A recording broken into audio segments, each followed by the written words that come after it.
बीच में सोनीपत से जो विधायक हैं सुरेंद्र पवार जी, वो कुछ बात रखना चाहते हैं, वे हमारे बीच में आए हैं। जोरदार तालियों से इनका स्वागत करें। Welcome sir.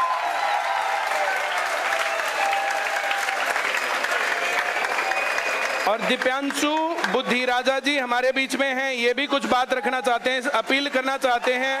जोरदार तालियों से स्वागत करिए। Thank you sir. आप 2 मिनट बैठिए सर, मैं पूरी बात बताता हूं, उसके बाद फिर जो है मैं आपको बुलाता हूं।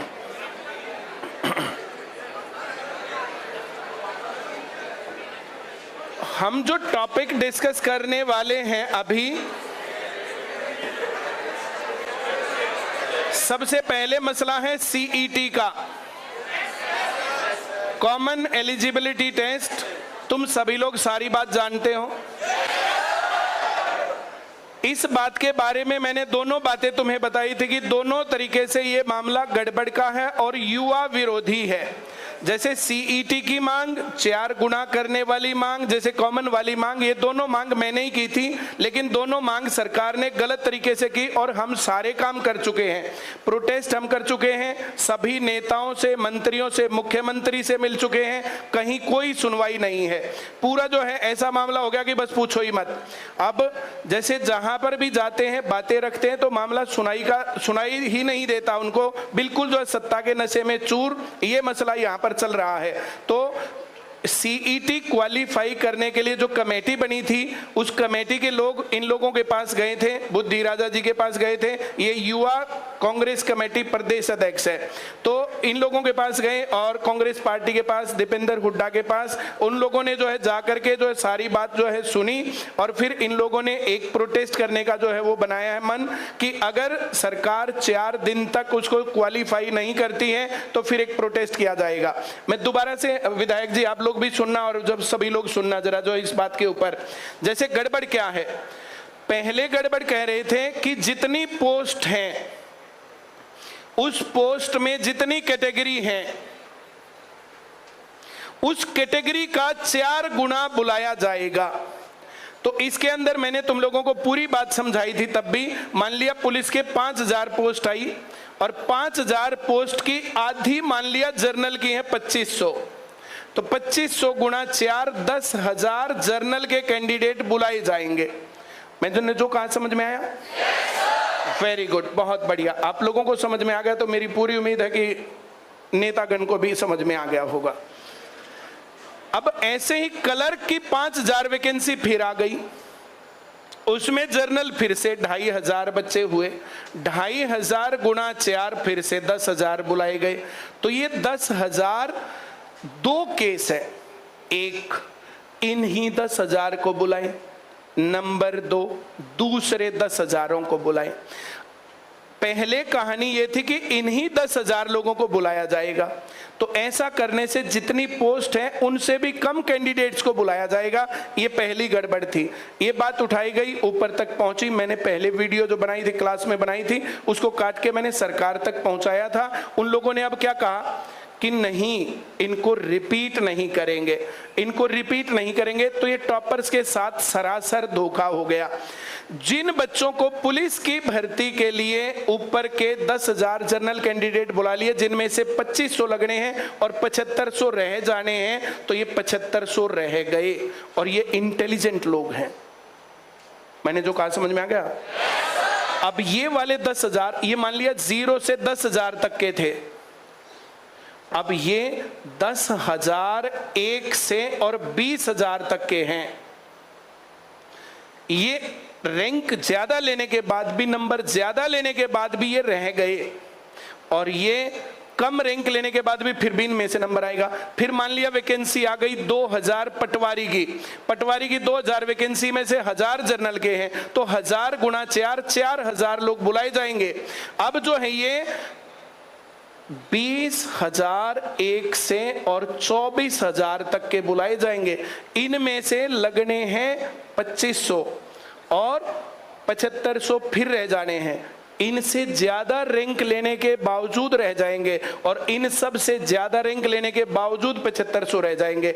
अलग अलग लोगों को बुलाने की अब डिमांड हो रही है, अलग अलग लोगों को डिमांड में बुलाया गया, तो जो टॉपर्स हैं वो चैन की नींद नहीं सो सकते, उनकी नींद उड़ेगी।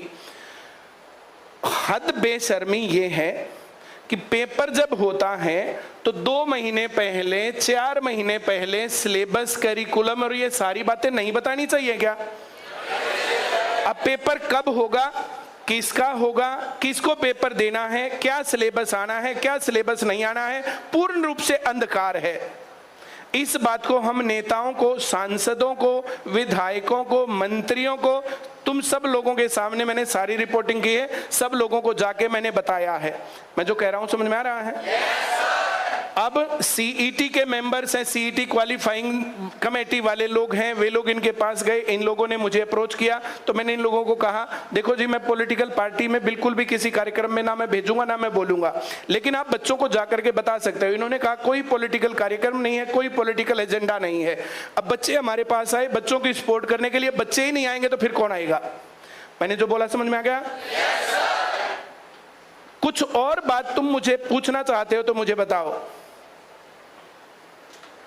नहीं पूछना चाहते, मैं बता देता हूं अपनी तरफ से। और हम लोगों की सर जी कुछ डिमांड्स और भी हैं।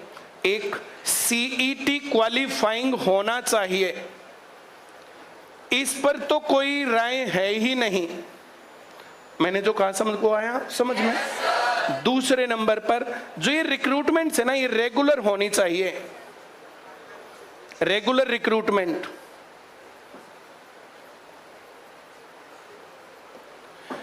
तीसरे नंबर पर जो रिक्रूटमेंट्स हैं वो फेयर होनी चाहिए।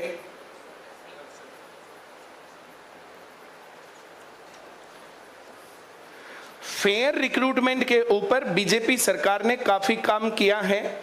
बहुत सी और डी ग्रुप का इंटरव्यू खत्म किया, जिसका पेपर पास, उसका मामला सेट, लेकिन उसके बाद पेपर लीक होता था और कुछ होता था, तो बहुत बार बच्चों ने प्रोटेस्ट किया है और इन चीजों के ऊपर वहां पर नकेल रखी गई है। लेकिन ये हमारी डिमांड का हिस्सा कि इस प्रकार से पूरे देश में रिक्रूटमेंट जो है फेयर होने चाहिए।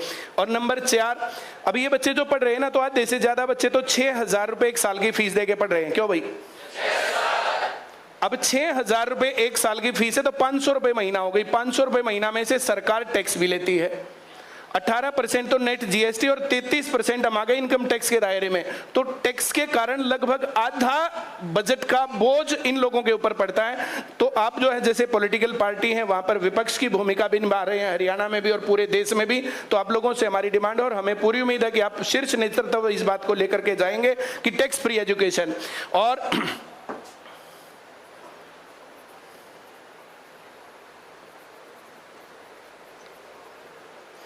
एक बहुत बड़ी देश के अंदर त्रासदी हुई, बहुत भयंकर गड़बड़ हुई, जिसकी तरफ ध्यान ही नहीं है। ये कांग्रेस पार्टी ने किया था जी। 2009 में नो डिटेंशन पॉलिसी चालू की थी। इसके अंदर ना तो बच्चा फेल करना, ना बच्चे को पढ़ाना, उसको पीटना नहीं, धमकाना नहीं, कुछ नहीं करना। इसके चलते देश में एजुकेशन का लेवल मेरे ख्याल से ग्राउंड लेवल पर पहुंच गया है। अब रही सही कसर 2009 से 2014 में सरकार बदली। मैं लगातार तब से आज तक डिमांड उठाता आया हूं और जो हमारे शिक्षा मंत्री थे रामविलास शर्मा जी, 20 बार मैंने कहा, बोला कांग्रेस ने बनाई है। मैंने कहा अब तो आप हो सरकार में, आप क्यों नहीं बदल देते? अब 2014 के बाद 2019 के बाद भी कंवरपाल गुर्जर जी थे, इन्होंने नई एजुकेशन पॉलिसी ले आए। न्यू एजुकेशन पॉलिसी और देश की शिक्षा का बंटाधार करेगी। इससे पहले अभी एजुकेशन के ऊपर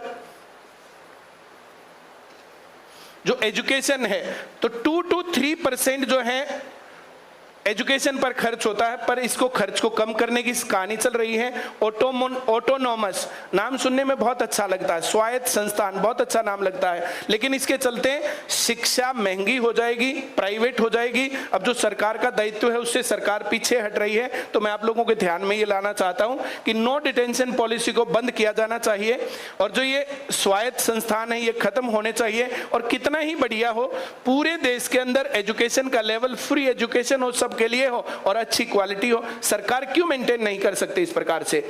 आज जो ये भ्रष्टाचार का दौर है, अब जो बिना खर्ची बिना पर्ची की कहानी जो है कितनी बार जो सामने, अब जो है पिछले 2019 से और 2014 से 2019 वाले मसले के ऊपर बहुत सारे बिना खर्ची पर्ची के जो है सिलेक्शंस हुए। इस बात का मैं गवाही देता हूं, बच्चे भी गवाही देते हैं। लेकिन 19 से जो 2024 वाला दौर है, ये पता नहीं कहां क्या दिक्कत आई है, क्या नहीं आई है, और हमें नहीं पता। एक भी भर्ती नहीं हुई है जी। हरियाणा को बेरोजगारी में नंबर 1 बना दिया गया है। इस दौर में जैसे बहुत सारी बार विधायक जी आपके सामने तो जो है मैंने शोज में और बाकी जगहों पर भी डिमांड उठाई है, बात उठाई है, बहुत बुरा हाल है। और युवाओं के लिए हम लोगों ने प्रोटेस्ट भी किए हैं, अब हम चंडीगढ़ भी गए हैं, गिरफ्तारी भी दी है, सारा काम किया है, लेकिन उसके बावजूद भी सुन कोई नहीं रहा है। इस प्रकार से काम हो गया है कि जो कान पर जूं रेंगी नहीं रही है। तो अगर आप इस बात को विधानसभा में भी और खुले मंच पर मैदान में भी इस बात को उठाएंगे, बोलेंगे और पूरे देश के मंच पर इस बात को उठाया जाएगा, तो फिर युवा तहे दिल से आपके साथ है। मैं इन बच्चों की तरफ से ये मेरी बात को 100% एग्री करेंगे। सीईटी और सीईटी क्वालिफाई नहीं किया और रेगुलर भर्ती नहीं की और टैक्स फ्री एजुकेशन नहीं किया तो बीजेपी की 40 सीट है। अभी कुछ दिन पहले मैं संजय, क्या नाम है, करनाल से विधायक संजय भाटिया जी से मिला था, एमपी, हाँ संजय भाटिया जी से मिला था। मैंने कहा तो 40 सीट आप लोगों की HSSC कलर के कारण हो गई। HSSC कलर के पेपर में जो गड़बड़ थी वो मैंने बताई थी। अगर आपने टाइम पर लिया होता तो अब की बार 75 पार, और ये मामला पार होता। सीट आती उनकी 75 ही, अब की बार 75 पार, लेकिन 40 पर जाके अटकी। क्यों? HSSC का क्लर्क भी 90 नंबर का था, 40 नंबर का आता था बच्चों को। एक मीम्स बनाई थी एक लड़की ने, बहुत वायरल हुई थी, बहुत ज्यादा। टिकटॉक के साथ वो वायरल मीम भी खत्म हो गई, वरना मैं दिखाता कि खट्टर साहब पेपर हमारा भी 90 का था और पेपर आपका भी 90 का ही है। हम भी ये सोच रहे थे हमारे 75 पार, और आप भी ये सोच रहे हो अब की बार 75 पार। हमारा पेपर आउट ऑफ सिलेबस आ गया है, पेपर आपका भी आउट ऑफ सिलेबस होना है। ना मारे 40 आने और ना तेरे 40 पार होने हैं।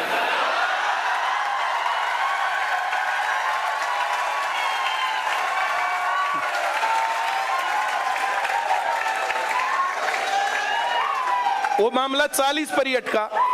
3-4 दिन पहले मैं जो क्लास छोड़ के गया था, तुम लोगों को पता, करनाल गया था, संजय भाटिया जी से मिलने गया था। बोला कितनी सीट आऊंगी, तू इतना ही बामण है तुम्हारा, बता दे। मगर सीटी क्वालिफाई नहीं हुआ, रेगुलर भर्ती नहीं करी और टैक्स फ्री एजुकेशन नहीं करी, तो मैं 20 नहीं आवे।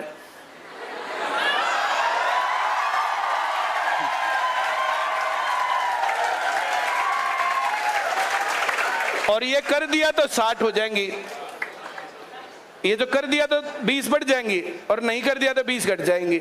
मैं आप लोगों को भी कह रहा हूं साहब, 30 सीट का मसला है।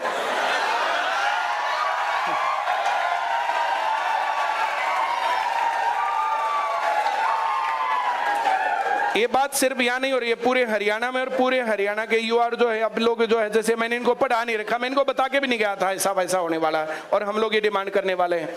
30 सीट से आप लोगों की 60 हो सकती है, या तो मैं क्या बोलूं अब।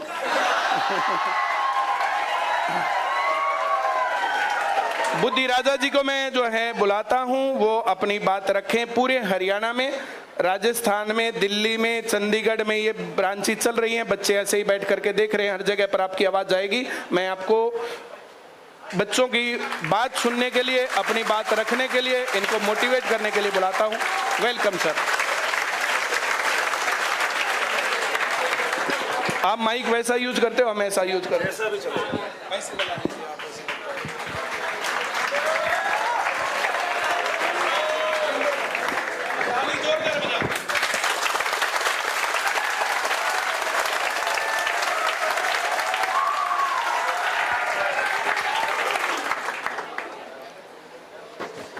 हेलो, सबसे पहले तो मैं यहाँ ICS इंस्टीट्यूट में ये प्लेटफॉर्म आप लोगों के लिए जो हम आवाज उठा रहे हैं, ये प्लेटफॉर्म हमें प्रोवाइड करने के लिए माननीय परिमल सर का दिल की गहराइयों से धन्यवाद करता हूं।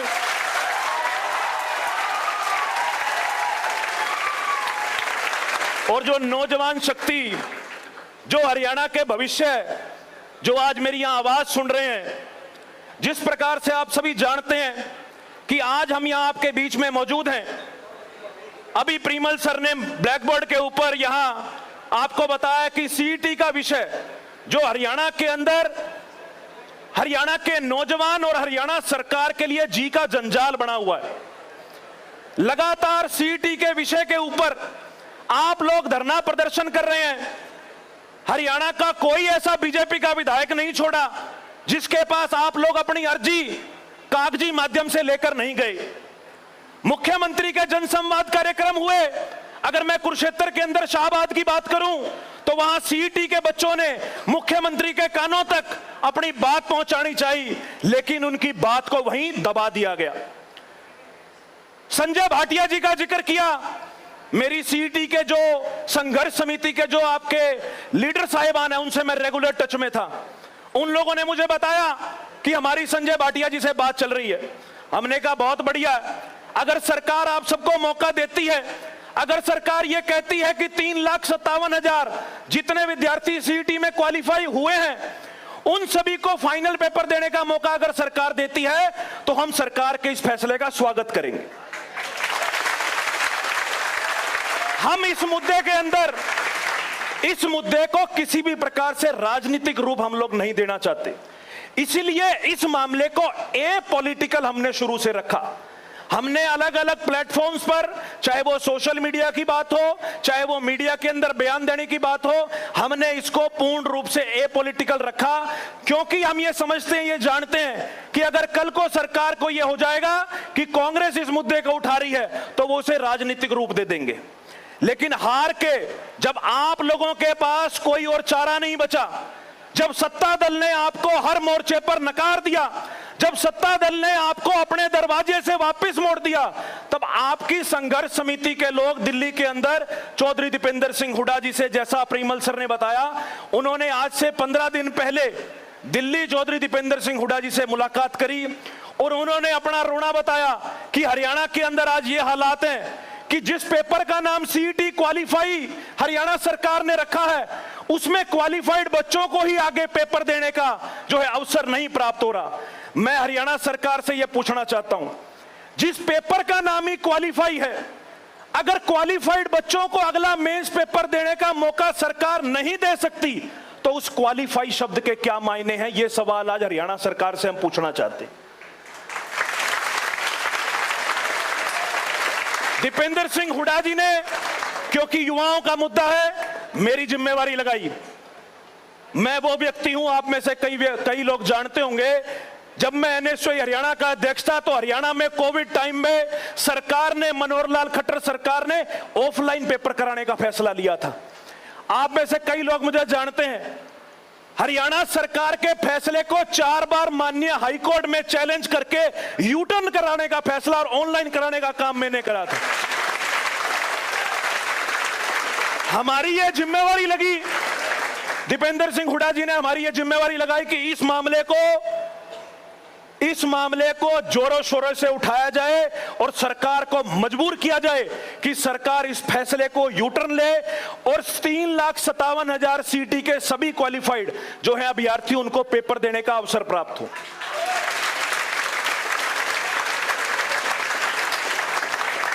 जो इसके टेक्निकल 2-3 कारण हैं कि क्यों हम लोग सीईटी क्वालिफाई में सभी बच्चों को अपीयर होने का जो है चांस मांग रहे हैं, वो परिमल सर ने आपको बता दिया। मेरे से शायद बेहतर तरीके से आप जानते हो उस चीज को।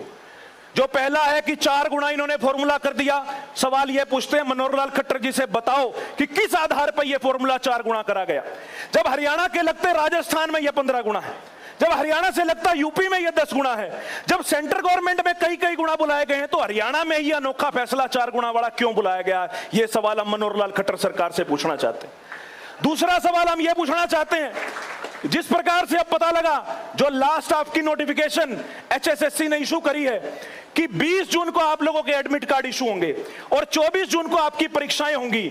मैं चैलेंज करता हूं मनोहर लाल खट्टर को, मैं हरियाणा सरकार के किसी भी विधायक को चैलेंज करता हूं कि 20 तारीख को आप भी अपना एडमिट कार्ड निकलवा लो और 24 तारीख की किसी भी परीक्षा में अपीयर हो, अगर पास होकर दिखा देना, हम आपको चैलेंज करते हैं। 4 दिन के अंदर अगर किसी अभ्यर्थी को यह नहीं पता कि उसका एडमिट कार्ड किस पोस्ट के लिए आएगा, तो वो व्यक्ति कैसे उस पेपर की परीक्षा दे सकता है? ये सवाल हम हरियाणा सरकार से पूछना चाहते हैं। साथियों, इस मुद्दे के बारे में बात करनी हो तो 1 घंटा 1.5 घंटा जितनी भी बात कर सकते हैं, सरकार की कमियां गिनानी हो जितनी भी कमियां गिनवा सकते हैं, लेकिन समय की कमी है। समय की कमी आपकी पढ़ाई के लिए भी है। और हम लोगों ने परसों चंडीगढ़ के अंदर आपकी संघर्ष समिति के कुछ साथियों के साथ हमने चंडीगढ़ में एक प्रेस कॉन्फ्रेंस करी। उस प्रेस कॉन्फ्रेंस में 12 तारीख को हमने हरियाणा सरकार को 4 दिन 96 घंटे का अल्टीमेटम दिया। हरियाणा सरकार को हमने अल्टीमेटम दिया कि 16 जून तक या तो हरियाणा सरकार इस पॉलिसी के अंदर बदलाव करे, क्योंकि बदलाव कर सकती है। आपके गजटेड नोटिफिकेशन 2019 के क्लोज नंबर 16 में सरकार के पास यह ताकत है कि सरकार इसके अंदर कोई भी बदलाव कर सकती है, चेंज कर सकती है, उसको इंटरवीन कर सकती है। यह पूरा अधिकार हरियाणा सरकार के पास है। इसलिए हमने 16 जून तक हरियाणा सरकार को यह समय दिया कि आप 16 जून तक इस पॉलिसी के अंदर बदलाव करो, नहीं तो पूरे हरियाणा के नौजवान, हरियाणा के सीईटी के 3,57,000 एस्पिरेंट्स, हरियाणा युवा कांग्रेस और सीईटी संघर्ष समिति के सभी साथी करनाल के अंदर इकट्ठे होंगे और मनोहर लाल खट्टर के आवास का घेराव करेंगे। 16 जून की हम लोगों ने यह कॉल दी है।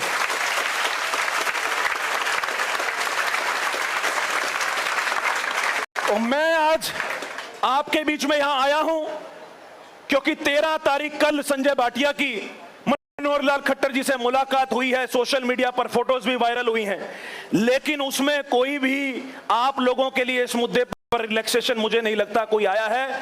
तो इसलिए हम आज आपके बीच में यह आह्वान करने आए हैं, आपसे रिक्वेस्ट करने आए हैं, आपसे विनती करने आए हैं। मुद्दा आपका है। आप लोगों ने सरकार के सारे दरवाजे खटखटा लिए,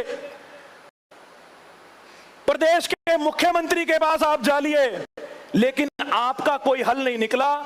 अब हम लोग, क्योंकि विपक्ष का यह फर्ज बनता है कि जब भी सरकार कोई गलत काम करे तो उसको आईना दिखाने का काम हमारा है, तो हम लोगों ने यह फैसला लिया है कि आने वाली 16 जून परसों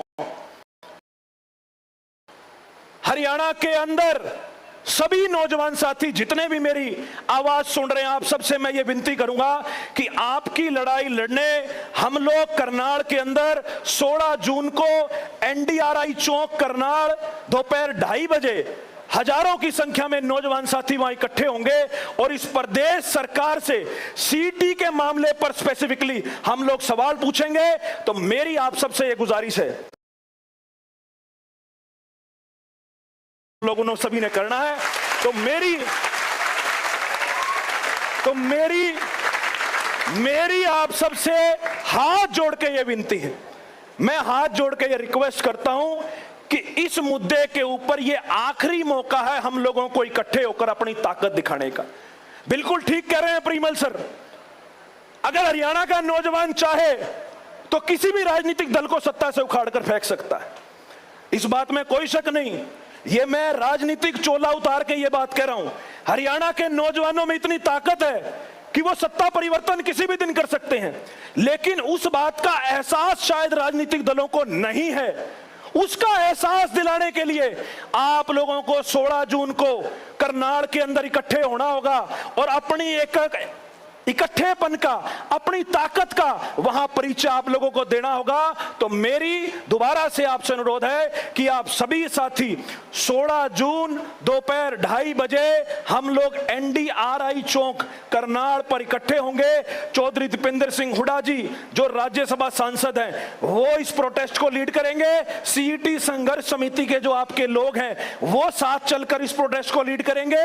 और मैं ये आपको विश्वास से कहता हूं, बहुत डरपोक लोग हैं सत्ता में बैठे लोग, कोई बहुत दलेर लोग नहीं है, मैंने देखा हुआ है, मैंने देखा हुआ है। सरकार ने 4 राजनीतिक मुकदमे दर्ज करे हुए मेरे ऊपर। किस बात का राजनीतिक मुकदमा, शायद परिमल सर की जानकारी में नहीं, मैं बताता हूं। पंचकुला के अंदर 2016 के अंदर, मेरे को याद 2017 के अंदर, मेरे को तारीख भी याद है 11 जनवरी की, मनोहर लाल खट्टर जी ने एक जनसंवाद कार्यक्रम रखा, स्टूडेंट्स इंटरेक्शन प्रोग्राम, जैसे आप सब बैठे हैं पंचकुला सरकारी कॉलेज के अंदर। मनोहर लाल खट्टर जी बाहर आए, हमने हाथ पकड़ लिया।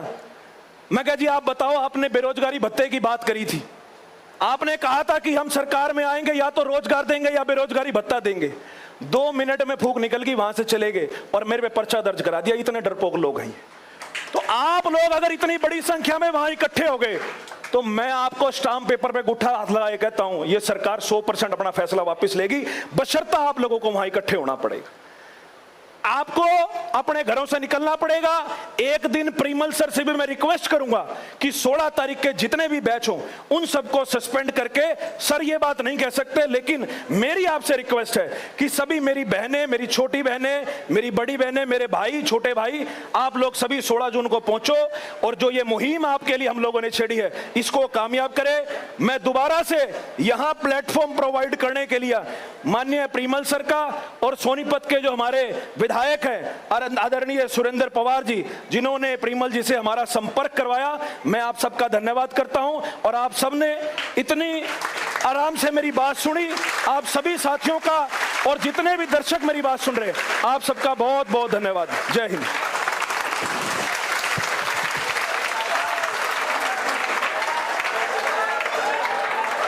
बहुत बढ़िया सर, बहुत बढ़िया, धन्यवाद, थैंक यू वेरी मच। तालियां जोरदार बजाओ। बहुत बढ़िया सर, हम इतने डरते नहीं कि हम नहीं कह सकते हैं। सोमवार को जो 16 तारीख को सभी लोगों को करनाल में जाना चाहिए और प्रोटेस्ट में अपनी आवाज बुलंद करनी चाहिए।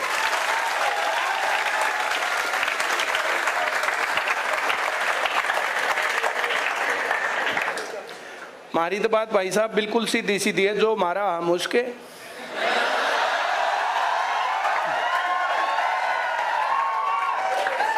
जो हमारी बात उठाएगा, जो हमारी बात को रखेगा, जो हमारे साथ लड़ेगा, जो हमारे साथ पसीना बहाएगा, हम उनके साथ क्यों नहीं खड़े होंगे। मैं आपसे एक और आश्वासन चाहता था, आप जो कह के जाता है कि हाँ टैक्स फ्री एजुकेशन की डिमांड हम भी अपने शीर्ष नेतृत्व तक करेंगे, रेगुलर भर्तियों की बात हम करेंगे।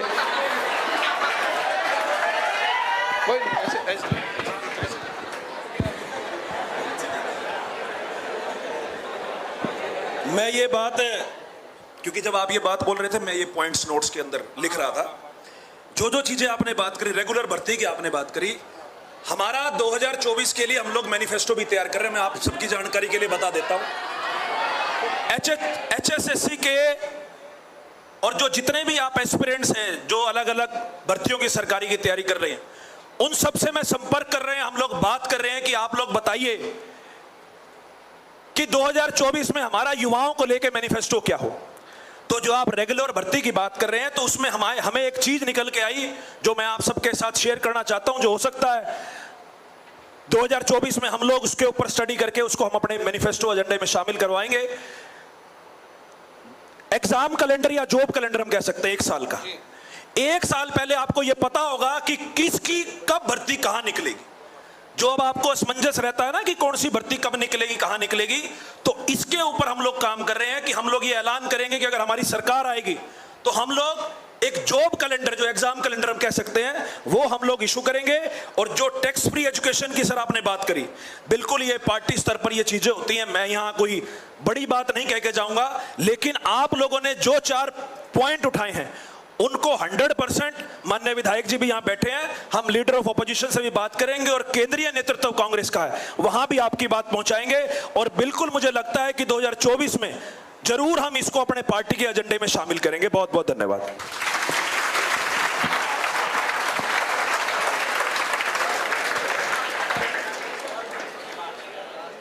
इस पर मैं तो आपको एक आश्वासन दे सकता हूं, जब भी जो ये मैनिफेस्टो जो डिजाइन करो ना तो मेरे को बुला लेना, मैं मदद कर दूंगा।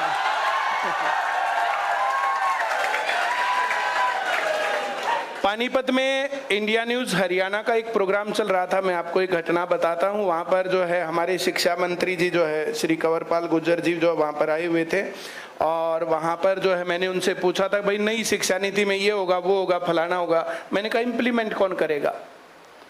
तो बोले जो है हमने 2 लाख लोगों से पूछ करके नई शिक्षा नीति बनाई। मैंने कहा हरियाणा में 2 लाख लोग बुलाए, परिमल कुमार का नाम याद नहीं आया कि एजुकेशन के बारे में वो भी कुछ जानता है। उस दिन के बाद वो मेरे से जो है थोड़े से ज्यादा रुष्ट रहते हैं, जैसे फोन करके मिलना हो मिल लेंगे, बात करनी हो बात कर लेंगे, कोई डिमांड देनी हो वो भी हो जाएगा, लेकिन पब्लिक ट्रांसपोर्ट उसमें नहीं मिलेंगे, कहीं पर भी टीवी के प्रोग्राम में नहीं मिलेंगे। और अब तो जो है सीएम साहब भी मेरे सामने जिस प्रोग्राम में बोला जो है परिमल आएगा तो मैं नहीं जाऊंगा। जो बातें हम लोगों ने डिमांड्स उठाई, जो बातें हमने की, सीधी सी बात है और हम लोगों को कुछ भी नहीं करना भाई। आमने सामने जो भी बातें हो, मेरी आपसे भी बहुत बातें नहीं हुई थी, मैंने बच्चों से भी बात नहीं करके गया था कि भाई कौन आ रहा कौन नहीं आ रहा, मेरे ख्याल से नहीं बताया था भाई मैंने, और हम क्या डिस्कस करेंगे ये भी नहीं बताया था।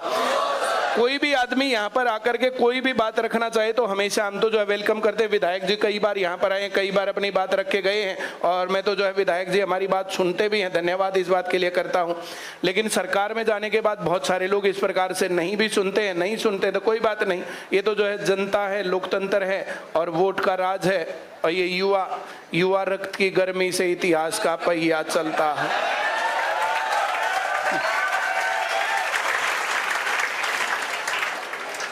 एजुकेशन के ऊपर देश के अंदर जो मामला चल रहा है वो बहुत ही भयंकर गंभीर है और बहुत गलत तरीके से हो रहा है। नई शिक्षा की नीति के नाम पर शिक्षा को जो उजाड़ा जा रहा है उसके खिलाफ मैं बच्चों को बताता रहता हूँ। ऐसी बात नहीं कि अब आज पहली बार है, इस प्रकार से हम यहाँ सेशन करते हैं, बातचीत करते हैं, और हर रोज क्लास में मैं गलत और सही जो भी हो रहा है बच्चों को बताता हूँ। और ये अपने अधिकारों के प्रति अवेयर है, और बहुत बड़े बड़े प्रोटेस्ट, हरियाणा लेवल के प्रोटेस्ट हम लोगों ने बहुत बार किए हैं, और कई बार पेपर लीक या जो कुछ भी हुआ था उसके ऊपर भी हम लोगों ने काम किया है। पर सीईटी के ऊपर उन लोगों ने बिल्कुल जो है बेशर्मी की हद कर दी है। सारा मसला बहुत बार बहुत अच्छे तरीके से डिमांड्स रखने के बावजूद भी अब जो बिल्कुल वो हो गया है कि भाई जो बिल्कुल नहीं माननी है, बिल्कुल एंटी यूथ जो है सरकार हो गई है इस टाइम पर। चलिए, कुछ और तुम्हारी तरफ से कहना हो या मैंने कह दी सारी बातें? चलिए, तो मैं माननीय विधायक श्री सुरेंद्र पवार जी को भी मैं बुलाऊंगा कि 2 शब्द हमारे बच्चों को कहें, हमें भी मार्गदर्शन दे, मोटिवेट करें। Thank you sir.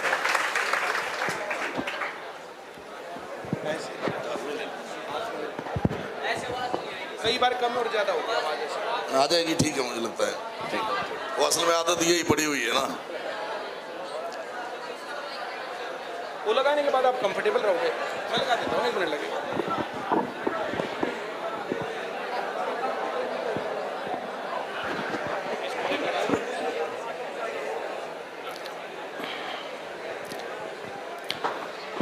सबसे पहले तो मैं आदरणीय परिमल खत्री जी का धन्यवाद करता हूं, जो आज इन्होंने इंस्टीट्यूट में हमें बोलने का मौका दिया।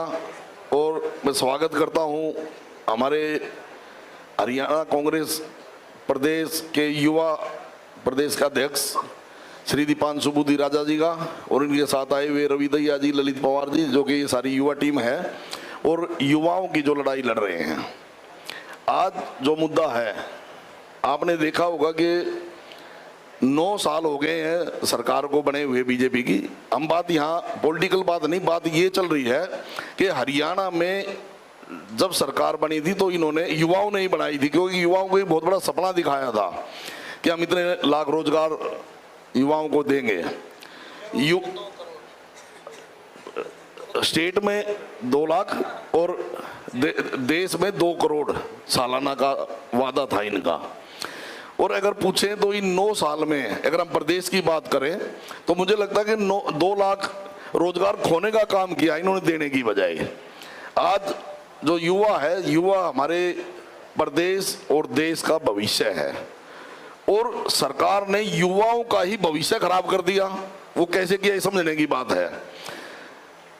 9 साल में जब भर्तियां जितनी भी हुई वो कैंसिल होती चली गई, सभी पेपर लीक होते चले गए। उसमें बच्चों का तो कोई कसूर नहीं है, या बच्चों का कोई कसूर है? क्योंकि पेपर जब लीक होता है वो तो सरकार की तरफ से ही हुआ, कहीं सरकार की नाकामी है। अब जो बच्चा 22 साल का, 23 साल का या 25 साल का एग्जाम देते देते 9 साल उसको हो गए और वो भर्तियां नहीं हो पाई, तो उसकी उम्र 32 साल से ऊपर होगी। तो बहुत सी नौकरियां ऐसी हैं जिसमें 25 साल लिमिट है, 28 है, किसी में 30 है, किसी में 32 साल है, तो वो तो सरकारी नौकरी से वंचित हो गए। तो एक बात तो ये कि युवाओं का भविष्य खराब करने का एक मुद्दा तो ये हो गया। दूसरा, जितनी सरकारी संस्थाएं हैं जो सरकारी नौकरियां उपलब्ध कराती हैं उनको बेचने का काम सरकार ने करा। तो जब वो संस्थाएं नहीं रहेंगी तो नौकरियां कहां से मिलेंगी? तो वो भी युवाओं के साथ एक बहुत बड़ा धोखा है जो कि समझने की जरूरत है। क्योंकि पूरे देश में बदलाव जो आया था, और बदलाव जब भी सरकारें बदलती हैं तो युवा ही बदलते हैं। पहले पुराने समय में तो जो है ना, बुजुर्गों की मान्या करते कि भाई बुजुर्ग जो है जो भी बात करते सब मान लेते, लेकिन आज युवा समझदार हो गया। युवाओं ने बहुत उम्मीद थी युवाओं को, और आज की जो ये लड़ाई है ये युवाओं के भविष्य की लड़ाई है। जो हमारे प्रदेश युवा प्रदेशाध्यक्ष दीपांशु जी जो आज आप सबके बीच में आए हैं, जो बात रखी, युवाओं ने हमारे राज्यसभा सांसद चौधरी दीपेंद्र हुड्डा जी से मिलकर उन्होंने अपनी बात रखी कि हमारे साथ जो ये CET का जो ये मुद्दा है ये बहुत ही हमारे साथ धोखा हो रहा है युवाओं के साथ। तो उन्होंने MP साहब ने जो है ड्यूटी जो लगाई, जिम्मेवारी लगाई, दीवांशु बुद्धि राजा जी की लगाई, और मैं तो धन्यवाद करता हूं इस बात के लिए, क्योंकि परिमल जी भी इस बात में खुद ये करे कि भाई मैं तो इस आवाज को खुद ही उठा रहा हूं और आप इस आवाज को उठा रहे हो, तो ये तो और अच्छी बात है। तो मैं इनका धन्यवाद, और मैं जो लाखों बच्चे जो आज हमारी आवाज को सुन रहे हैं ऑनलाइन के जरिए, जो पूरे हरियाणा में भी राजस्थान में भी जो बच्चे सुन रहे हैं, तो मैं उन सबका धन्यवाद भी करता हूं। और सबसे मैं यही आह्वान करता हूं कि जो 16 तारीख का जो समय रखा है, ये नहीं है कि कोई पॉलिटिकल मुद्दा है, ये बच्चों के, स्टूडेंट के, युवाओं के भविष्य का मुद्दा है। अगर सरकार मान जाती है, युवाओं की बात मान लेती है, तो कोई बात नहीं है, ये 16 तारीख का जो ये धरना प्रदर्शन है ये कैंसिल कर दिया जाएगा। और अगर नहीं मानती है तो आप सबसे यही मैं उम्मीद करता हूं कि आप सब ने ज्यादा से ज्यादा संख्या में पहुंचकर, जिसकी इस कार्यक्रम की जो अगुवाई है चौधरी दीपेंद्र सिंह हुड्डा जी करेंगे, और ये आप लोगों की ही लड़ाई है, ये कोई पॉलिटिकल लड़ाई नहीं है कि इसमें, और पॉलिटिकल अगर बात करें तो युवाओं की आवाज उठाना, जो अगर कोई सरकार के जिम्मेदाराना काम कर रही है तो उसकी जिम्मेवारी विपक्ष के नेता के रूप में भी जिम्मेवारी बनती है कि आप सबकी आवाज उठाई। तो मैं आप सबसे, और जो बात रखी है भाई परिमल जी ने, ये बात सही है कि जो GST लगाया, देखो ये आपने मानना पड़ेगा, GST जो लगा है ये लगाया है भाजपा सरकार ने, कांग्रेस ने नहीं लगाया था GST। एजुकेशन के ऊपर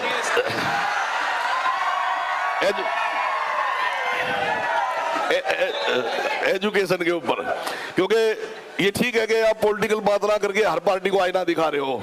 थोड़ा सा पहले तो हम GST बात करें, GST की, तो ये बीजेपी ने लगाया, लेकिन मैं विधायक के नाते आपको विश्वास दिलाता हूं कि हम इस बात को विधानसभा में भी रखेंगे, और जो आने वाला जब चुनाव होगा तो उसमें हम अपने मैनिफेस्टो में भी रखेंगे कि स्टूडेंट पे, पढ़ाई पे तो बिल्कुल ही किसी तरीके से भी जो है ना GST लगना चाहिए और इनकम टैक्स भी फ्री होना चाहिए। क्योंकि बात यह है कि जब 1 रुपया मिलता है फीस का, मान लो, और 1 रुपये में से 30 पैसे जब सरकार को जाएगा तो वो बोझ किस पे बढ़ेगा? वो भी स्टूडेंट पे ही बढ़ेगा ना। तो 20 पैसे ये, 30 पैसे ये हो गया, और 30 से 32% और 18% GST, तो 50% तो सरकार ने ले लिया। जबकि जो शिक्षा है वो जिम्मेवारी, शिक्षा और रोजगार की जिम्मेवारी सरकार की होती है, जो कि सरकार इस चीज से पीछे हट रही है। और युवाओं को जहां तक इन बात की थी कि या तो हम रोजगार देंगे, जब तक अगर रोजगार नहीं मिलेगा कि हर युवा को, तो जब तक हम बेरोजगारी भत्ता देंगे, लेकिन उससे पीछे हट गई सरकार। ये भी मैं आपको विश्वास दिलाता हूं कि ये दे ना दे, पर हमारी सरकार आते ही जो है रोजगार भी देंगे, और जब तक रोजगार नहीं मिलेगा बेरोजगारी भत्ता भी देंगे।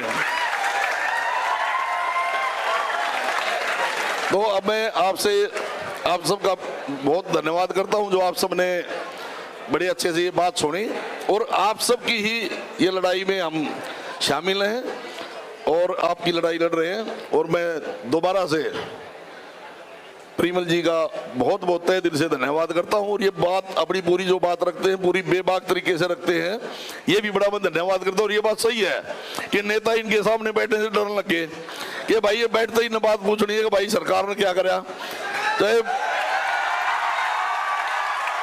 चाहे उसमें शिक्षा मंत्री जी हों और चाहे मेंबर ऑफ पार्लियामेंट हो और चाहे मुख्यमंत्री जी हों, वो ये कहने लगे भाई अगर जिस फंक्शन में ये परिमल जी बुलाओगे तो मैं नहीं आ रहा हूं।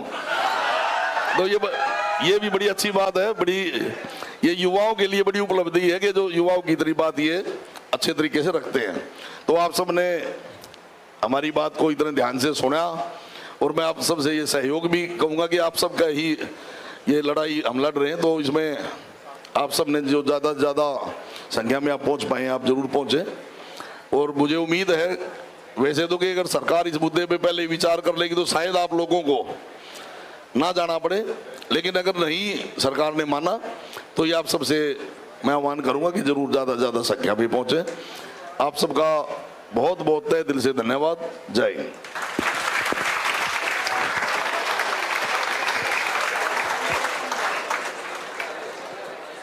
देखो विधायक जी, बिल्कुल भी बेरोजगारी भत्ता नहीं चाहिए, रोजगार चाहिएगा। और फेयर सिलेक्शन हो, टाइमली रिक्रूटमेंट हो, जो भर्तियां हैं वो ठेके पर ना भरी जाएं। जैसे हरियाणा कौशल निगम हो तो तुरंत प्रभाव से भंग होना चाहिए। जो ठेके की भर्तियां ही सरकार दे रही है, ठेके पे तो वैसे ही ना लग जाएंगे कितो, जो कितो चौकीदार करना था, फिर उसमें कहाँ दिक्कत है? क्यों भाई? हरियाणा कौशल रोजगार जो बनाया, हरियाणा कौशल रोजगार निगम ने बहुत बुरा हाल मचाया देश के अंदर।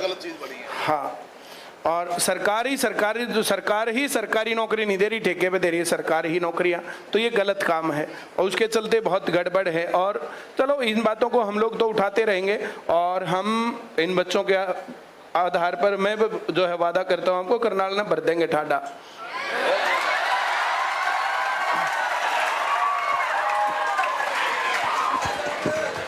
मैं एक रिक्वेस्ट आप लोगों के बिहाफ पे, अगर आप लोग हाथ उठा के उस बात का समर्थन करोगे तो ही मैं एक रिक्वेस्ट को जायज मानूंगा।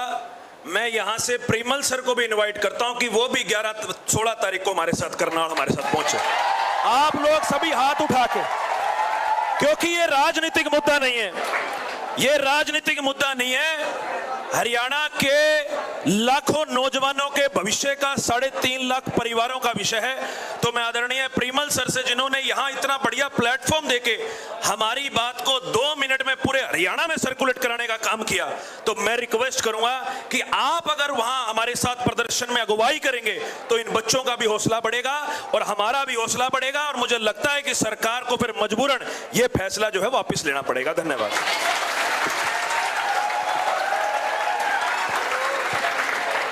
मैं के बड़का तो दूर हूं, इनकी गेल में भी आ जाऊंगा भाई साहब। और करनाल में बहुत जोरदार प्रदर्शन करेंगे और बहुत अच्छे तरीके से आवाज को उठाएंगे। उससे पहले सरकार अगर जो है बात मान लेती है तो बहुत बढ़िया, नहीं तो फिर जो है आर पार। क्यों भाई? हम तो एक दिन घाट बाद फिर पढ़ लेंगे के बाद से, ठीक है? चलो, बहुत बहुत धन्यवाद आप लोगों का, जो आप लोगों ने जो है यहाँ पर आया, टाइम दिया, सारा काम किया। ठीक है भाई, ओल्ड वाले बच्चे जो है पहुंच जाओ अपनी क्लास में। न्यू जर्नल वाले बच्चे मेरे ख्याल से छुट्टी कर लेंगे अब, ठीक है? चलो 2 मिनट और बैठे रहे, 2 मिनट और हम लोगों को निकल लेने, तो फिर उसके बाद ललित पवार जी हैं, एक बार जोरदार तालियों से स्वागत करो ललित जी का।